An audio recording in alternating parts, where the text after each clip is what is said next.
Ассалому алейкум. Аз ҳаматон илтимос мекардам ки ҳамин видеоро максимально поделиться кунем, то ки ҳамон бародароне ки дар Россия мошин доранд ё ки бо мошин кор мекунанд, ҳамон шахсҳо бинанд.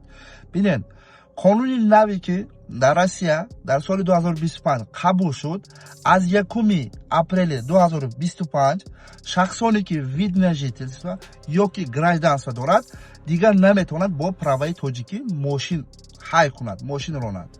Яъни он шахсо бояд чӣ кор мекард? Аз соли 2024 1 апрел то 25 метавонист праваошона алиш кунад, праваи русӣ гирад. Агар успех накарда бошад ё ки нагирифта бошад, дига ҳай накунед. Зеро ки агар шуморо бо праваи тоҷикӣ гаиё манъ кунад ва бикапанд, агар шуморо аз 5000 то 15000 метавонад штраф кунад. Ин якум бор аст. Ва дуюм боре ки шуморо боз ҳамон гаиё бикапанд, ин дафъа штраф намекунаду вид на жительствотонро аннулировать мекунад.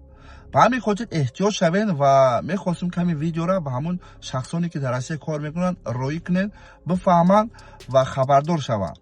Ва ана акнун шахсоне ки гражданство надорад, чи просто регистратсия қатӣ ё ки патент қатӣ мегардад, он из наметавонанд дига праваи тоҷикӣ қатӣ мошина кунанд. Не. Бинен, шахсоне ки гражданство надорад, яъни просто регистрация қатӣ мегардад ё ки просто патент қатӣ, о метавонанд ҳай кунанд. Яъни о да шарт нест праваи русӣ гиранд.